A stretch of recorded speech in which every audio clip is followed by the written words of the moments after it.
Bonjour les amis, attendez, je mets une petite bûche. En fait,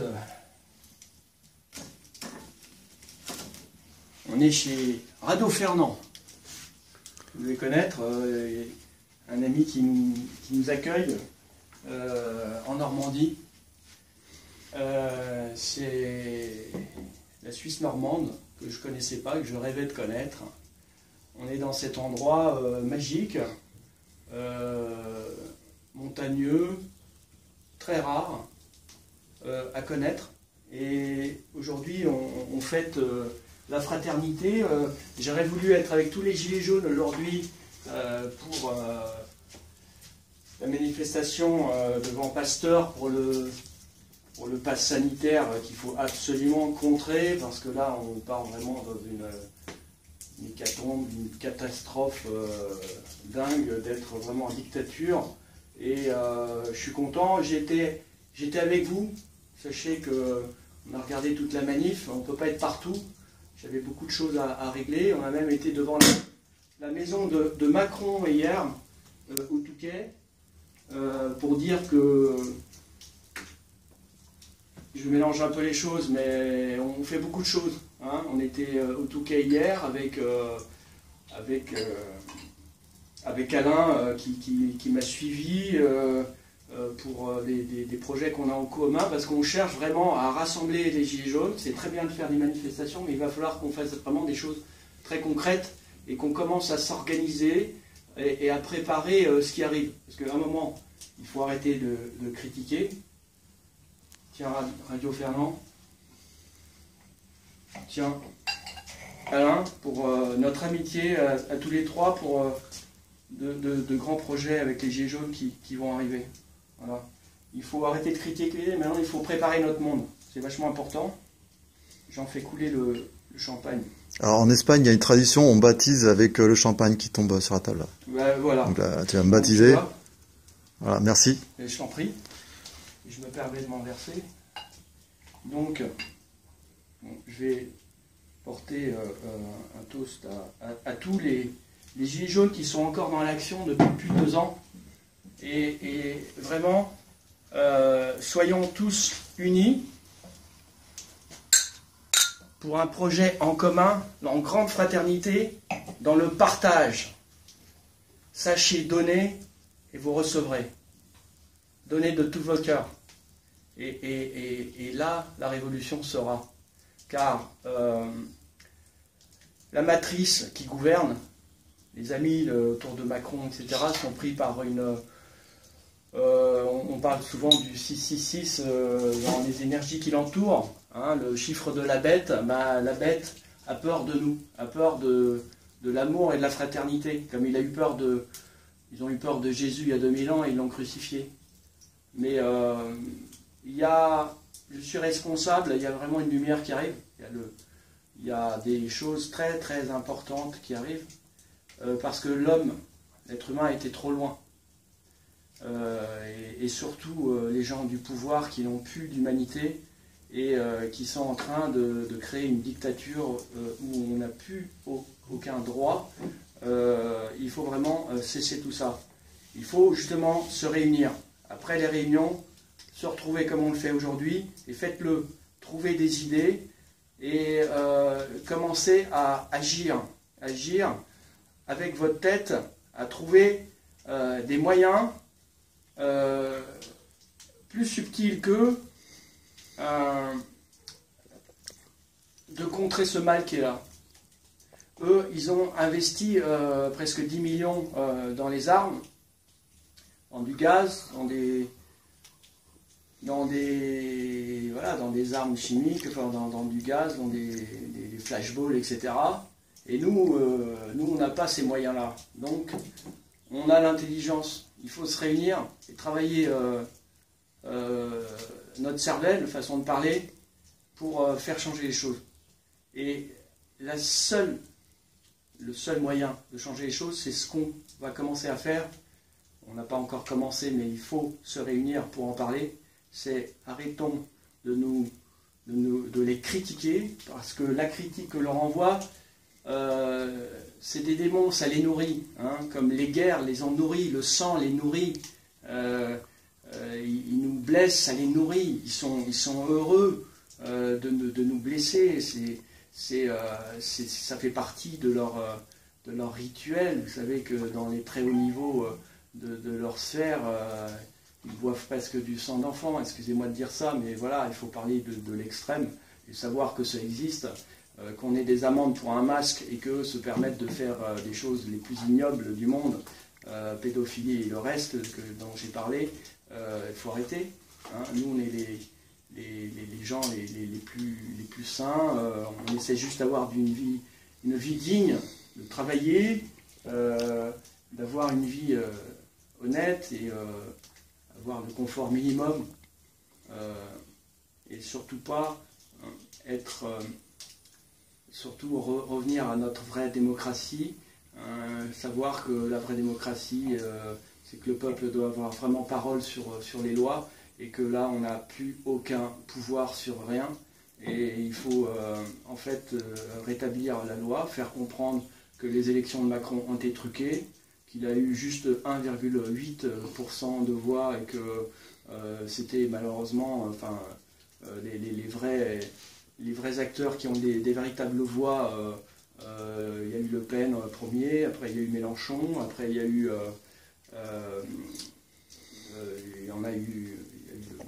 comment s'appelle-t-il, Jean Lassalle. Il a eu 18%, alors qu'il était étonné d'en avoir que de 5%, par rapport à tout le travail qui a été fait. Ben, voilà, la preuve, c'est que tout est faux. Donc il peut y avoir un procès énorme, mais comme c'est une mafia qui nous gouverne, on ne peut rien faire. Donc, comme on ne peut rien faire, maintenant créons notre propre monde. Ça va péter, soyons autonomes. Là ici, on va peut-être un jour, on prépare des fours à pain, on a des poules, voilà, trouver un moyen. On a de l'eau, on a un puits, etc. Vivre à l'ancienne, mais ce côté ancien, ça doit pas être ancien, c'est revenir aux vraies valeurs de la France, revenir à l'artisanat, aux choses qu'on a perdues. Soyons fiers de notre histoire, soyons fiers des rois qui étaient, comme je l'ai dit l'autre fois, des êtres les plus spirituels, liés à Marie et à Jésus. Et après la Révolution, tout a été saccagé. Il faut revenir à des vraies valeurs. Je ne dis pas revenir dans le passé, mais qu'il y ait de la spiritualité dans la vie. Et comme aujourd'hui, avec notre cœur, en grande fraternité, commencer un projet et vraiment avoir la foi de ce que l'on veut faire. Et dans la vie, si vous savez ce que vous voulez, les choses arriveront. Le problème de beaucoup de gens, c'est qu'ils ne savent pas ce qu'ils veulent. Donc, essayez de savoir ce que vous voulez. Dieu attend que ça. Vous dites ce que vous avez besoin et vous l'aurez. C'est ce que Dieu dit. Mais sachez ce que vous voulez et vous l'aurez. Notre ami qui nous accueille a voulu une maison de ses rêves. Il l'a eu. Il l'a voulu de tout son cœur. Donc sachez que la nouvelle civilisation, la nouvelle énergie qui va arriver, il faut en avoir la foi et on l'aura. Et arrêtons d'être négatifs sur le démon. Le démon restera toujours démon. En fait, il faut choisir son camp. On peut pas être dans les deux camps. Hein. Soit on travaille dans le système, on paye les impôts, etc. Donc on a une vie très grise, parce qu'en fait, si vous voulez, quand on est dans le blanc et dans le gris, et dans le noir, quand on mélange les deux couleurs, ça fait du gris. Si on se rapproche plus du blanc, on aura une vie un peu plus lumineuse. Donc dans la vie, il faut faire des choix. Hein. On ne peut pas être avec le démon qui nous aide à vivre, et puis survivre à côté. Non, créons notre propre monde. Et vive les gilets jaunes. Ouais, bravo. Vive les gilets jaunes. Ouais. Vive les gilets jaunes. Santé. Santé. Et puis, on vous invite là bientôt, là. On s'organise. Allez. Le plus dur dans la psychologie humaine, c'est le changement, en fait. Pourquoi? Parce que l'être humain, il a peur du changement. Pourquoi? Parce que le changement, c'est l'inconnu. Mais rappelle-toi, tu étais à Paris, puis tu me disais que tu avais un endroit merveilleux en Normandie, mais tu n'avais jamais le temps d'en profiter. Je dis, mais la vie est courte, il faut en profiter. Puis tu t'aperçois qu'aujourd'hui, Moi, je vois des choses positives, même s'il y a eu le confinement, etc. Il y a des gens qui sont très heureux parce que maintenant, ils arrivent à travailler chez eux. Et ben, c'est ce que tu fais, je crois, maintenant. Ouais, mais Tu t'aperçois que tu peux travailler partout. Oui, mais alors, par contre, sur le télétravail, j'ai déjà expliqué sur des lives sur ma chaîne. En fait, il y a, il y a deux types de salariés. Enfin, quand je dis salariés, même des gens qui sont à leur compte, etc. Enfin, les gens qui travaillent. Il y a des personnes qui sont capables de se prendre en charge et d'être autonomes et qui sont capables d'avoir une autodiscipline. Et puis il y a des personnes, elles ont besoin d'être drivées, commandées, planifiées au quotidien. Il y a des personnes, elles sont incapables d'être en télétravail. C'est aussi simple que ça. Hein. C'est aussi simple que ça parce que, en fait, le télétravail, moi je l'ai expérimenté sur plusieurs années. Le piège du télétravail, c'est que, on va dire non, 9h30, non, mais ils sont pas au bureau, je commence à 10h, 10h30, 11h. Ah il faut être très strict, Voilà. il faut se dire je commence à 8h comme au travail. Sinon, exactement, ouais. Voilà. Et en plus, il faut se lever comme si on allait au travail, il faut prendre sa douche, il faut s'habiller comme si on allait au travail, il faut avoir une pièce pour travailler, indépendamment du reste. Il faut savoir gérer son temps pour ne pas faire plus d'heures que nécessaire, parce que en fait, ce que j'ai remarqué, et donc ce que je disais, c'est en fait le télétravail, il y a un piège. Et moi j'ai remarqué là sur depuis l'année dernière, chaque personne est confinée actuellement. Et en fait, les gens, ils sont en train de perdre toute notion du temps. Pourquoi? Parce que eux, ils ont leur planning. Les autres n'ont pas forcément leur planning. Et donc, je donne un exemple. Moi, je me suis retrouvé avec des réunions, convocation des réunions obligatoires. Et chaque personne ne savait pas le planning de l'autre et le mien. Ce qui fait que des fois, je me retrouvais avec des réunions au niveau horaire chevauché. Ouais, des décalages. Des décalages, et j'étais obligé de demander à mes responsables quelle réunion est prioritaire. Et non seulement ça, mais aussi, même si les réunions se succèdent, etc., les tâches à faire, etc. Et là, moi je suis dans le service, hein, mais je pense que c'est le cas de beaucoup de gens, c'est que il y a des fois, on nous demande d'un côté de faire du technique, et de l'autre côté, on est pollué par 5 réunions dans la journée, et du coup, 3 jours après, quand on nous demande où on en est dans le technique, et on est en train d'expliquer que hier on avait 5 réunions et... Il y a des gens qui n'y étaient pas parce qu'ils étaient en décalage. Non, c'est que moi ce que je sens actuellement là, le problème dans le travail, c'est que il n'y a pas de synchronisation, et en fait les personnes qui travaillent actuellement, ils perdent toute notion temporelle. C'est pas le temps que les gens s'organisent par rapport à cette nouvelle organisation, il faut un peu de temps. Et non, parce que le gouvernement veut ça parce que c'est un marché qui n'existait pas. Et non, pas ça. Non, je vois pas. Qui est ça en plus, c'est-à-dire que les gens qui puissent travailler chez eux, ça fasse un marché, et qu'il y a d'autres encore dans les bureaux. Non, moi je vois pas. Moi ce que je vois, c'est que ça exacerbe la couverture à soi dans le service. Ouais. Et en fait, il y a même une forme d'angoisse. Il y a ce qu'on appelle les exés, hein, les exécutifs, ouais. Et les managers. Actuellement dans leur tête, je pense qu'ils sont pas très bien, parce que il faut qu'ils justifient leur activité.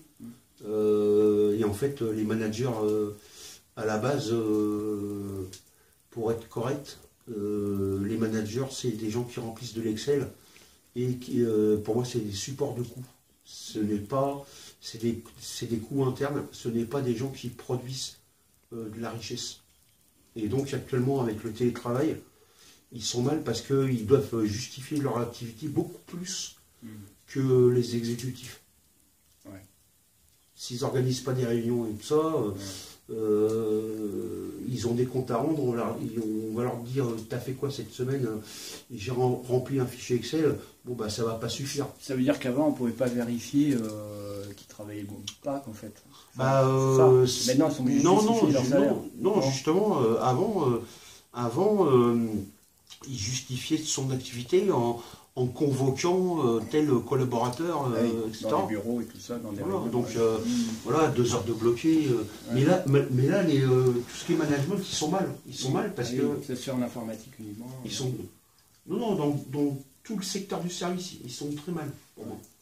Ils sont très mal. Et donc, moi, ce que je remarque, c'est qu'il y a un décalage temporaire actuellement et ça se collisionne. Et je reviens au télétravail. En fait, il y a des personnes qui ont de l'expérience en télétravail qui arrivent à s'organiser parce qu'ils ont une stricte auto-organisation, ils sont de caractère autonome, etc., etc.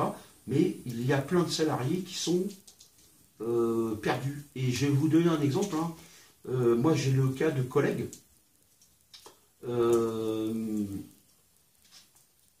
En fait, dans notre groupe, le groupe que je ne citerai pas, on a un rapport d'activité à transmettre tous les vendredis. Et en fait, la communication RH n'était pas passée. Donc en fait, certains salariés étaient au courant, d'autres non. Il fallait envoyer donc un rapport d'activité tous les vendredis. Il y a des collègues qui n'ont pas envoyé ça et qui n'étaient pas au courant. Ils se sont pris des blâmes. D'accord. Est-ce que à terme, l'intelligence artificielle pourrait remplacer plusieurs postes qui travaillent dans ton service? Oui, bah oui.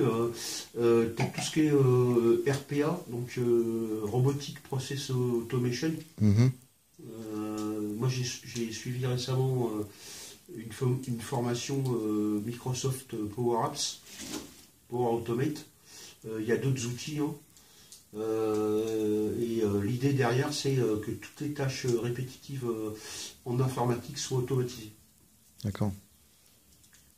C'est-à-dire qu'en gros, un commercial place un collaborateur sur une mission et puis automatiquement, avec du Power Automate, ça va envoyer le CV au client et envoyer une copie au manager, alors qu'à l'heure actuelle, il y a plusieurs personnes qui interviennent. Donc le télétravail, c'est une opportunité, mais en même temps, c'est un danger parce que on va voir tout de suite les postes où on peut mettre tout de suite l'intelligence artificielle, c'est ça, en gros. Mais de toute façon, l'intelligence artificielle, on y arrivera.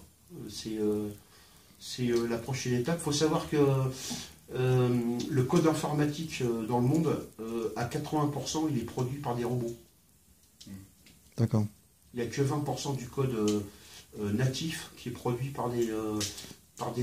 Par des humains, ouais. Est-ce que tu es au courant du gros projet qu'il y a à Bruxelles sur des robots qui sont en train d'être fabriqués, mais vraiment à une grande échelle et des êtres qui peuvent vraiment remplacer les êtres humains qui sont presque au point. Des robots, pourquoi faire? T'as le nom du robot? Pour remplacer les hommes. C'est une entreprise en Belgique qui... Je suis étonné que tu ne sois pas au courant. Tu sais, l'info, actuellement, ça s'accélère. C'est très très puissant. On n'arrive pas à arrêter ce mouvement qui veut vraiment créer des hommes robots presque plus efficaces que l'être humain. Oui, mais un robot, c'est un programme informatique. Donc un programme informatique. Mais c'est presque comme un être humain. Hein. C'est vraiment avec un cerveau. Mais moi, ça me fait pas peur parce que en fait, à toute technologie, tu as une contre-technologie. Ouais. Hein, par contre, il faut le niveau. Hein, en face, il faut le niveau. La preuve en est, c'est le hack. Le hack a toujours contrecarré n'importe quelle technologie. Est-ce que tu connais le robot qui arrive à se créer lui-même? C'est-à-dire, il va dans une carrière, il arrive avec la matière première de la carrière de s'auto-créer, et que la machine auto-créée arrive à créer une autre. Oui, et si on laisse faire ce processus, et au bout de quelques années, il n'y a plus de terre. Tu vois ce que je veux dire? Toute la terre est transformée en cet ordinateur qui se reproduit sans arrêt avec la matière. C'est le principe de l'impression 3D. Ouais. L'impression 3D, c'est une technologie disruptive. Une imprimante 3D peut imprimer une imprimante 3D. Voilà. Ah ouais, d'accord. Elle peut se cloner, en fait. Exactement. Voilà. Ah ouais. Exactement. Mais j'insiste, à toute technologie, il y a une contre-technologie. Ça c'est l'essence même de l'informatique. À toute technologie, il y a toujours eu une contre-mesure. Ça, c'est obligatoire. Il y a toujours eu des films de science-fiction qui existent dans ce domaine-là, de ceux qui contre quand même les ordinateurs et puis les robots, Transformers, etc. Non, il n'y a pas de souci. Faut pas voir la technologie comme forcément un ennemi. Alors, François Rabelais disait science sans conscience n'est que ruine de l'âme. Donc ça, c'est important. Ouais. Ça, c'est important parce que l'invention comme le nucléaire, par exemple, a donné. Et après, on peut avoir un avis sur ça. Utilisé comme outil en médecine. Et par contre, les bombes nucléaires. Bon, mais en fait, la technologie n'est pas notre ennemi à partir du moment où elle sert à l'humanité. Et par exemple, il y a des Émirats arabes là, qui ont dépensé 1 milliard pour faire un robot, tu sais, comme dans les films de science-fiction, oui. Un robot qui marche. Aux Émirats, ils ont mis un maximum de pognon et en fait, ils ont créé des forces de police. Des forces de guerre, mais dingues, avec des armes. Qui peuvent tout détruire sans aucun problème. Oui, mais un robot, encore une fois, c'est un programme informatique. Ouais. Moi, j'ai pas mal de notions en programmation. Déjà, sachez que, par exemple, quand vous aurez de l'infrarouge ou de l'ultraviolet sur des composants électroniques, ça peut les perturber. Surtout les UV, vous pouvez faire tomber un drone avec ça. Est-ce que en fait, le cerveau de cet ordinateur, en fait, ce robot, justement dans des films de science-fiction, il arrive à contrer même ces choses-là, quoi, à un moment, et puis même avoir des sentiments, et puis petit à petit. Alors ça c'est autre chose. Ça c'est autre chose. Voilà. Mais pour finir sur les robots, après il y a la façon mécanique. Hein. Un robot ça reste une machine. Moi personnellement c'est pas des trucs qui me font. Il y a toujours l'être humain qui peut tout stopper sinon. Oui, et puis même quand bien même il a des détecteurs, on peut brouiller ces détecteurs. Renseignez-vous sur ce que fait la DARPA et compagnie et les autres armées. Il y a des contre-mesures à chaque fois. Alors sinon, pour revenir au sujet, tu as réussi à aller en Normandie, puis continuer à travailler comme tu le faisais à Paris.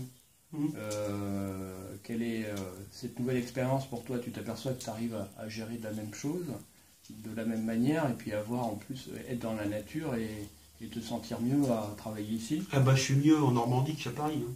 Ah oui. Clairement. Hein. Et tu arrives à faire la même chose et avoir le même salaire? J'ai le même salaire, hein, ouais, j'ai le même salaire. Par contre, la nature me pousse plus à aller dehors que d'être devant l'ordi, quoi. Voilà.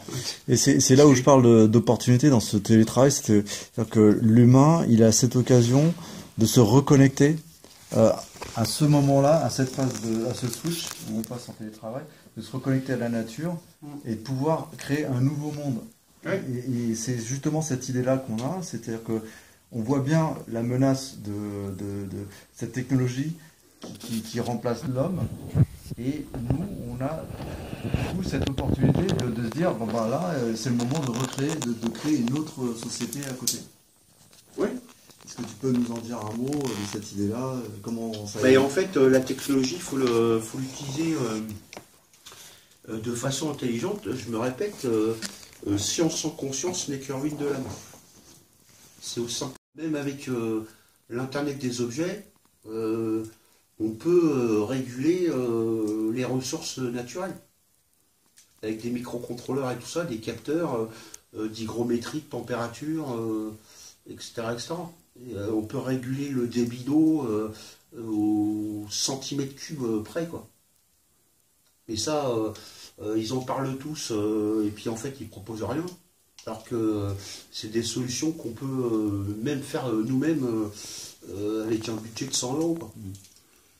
Mais nous, tu vois, en fait, nous, moi je suis ingénieur aussi, on n'est pas contre la technologie, mais le problème aujourd'hui, c'est que cette technologie, elle n'est plus démocratique. Elle n'est plus décidée au niveau démocratique, elle est de plus en plus volée par une élite, une petite élite oligarchique qui veut utiliser cette technologie contre le reste de l'humanité. Oui, alors moi je te réponds à ça direct. En fait, il ne faut pas passer par les sociétés qui se montent, qui lèvent 10 millions d'euros, 4 millions d'euros et compagnie, etc. Tu passes par le monde des makers.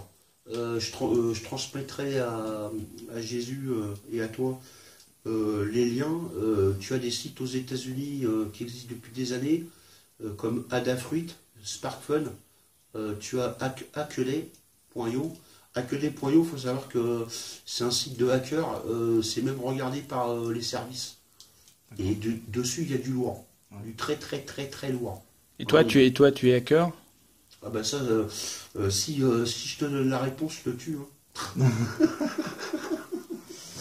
Non mais tu es d'accord avec moi que tu observes la même chose, c'est-à-dire que l'intelligence artificielle, les nanotechnologies, qui pourraient servir vraiment des causes justes et servir le bien pour l'humanité, sont aujourd'hui appropriées, volées par une oligarchie qui aujourd'hui parle du Great Reset, du fameux Great Reset. Oui, mais d'un côté, ils veulent vendre des choses, et de l'autre côté, je te dis, il y a le monde des makers.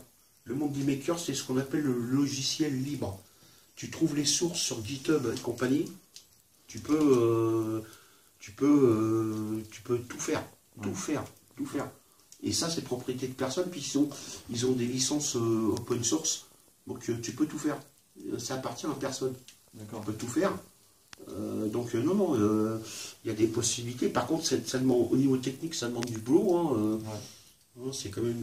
Donc en fait, il y a une double guerre en ce moment dans le monde de la matière où il y a des gens qui s'organisent pour être autonomes de plus en plus et se réapproprier leur souveraineté.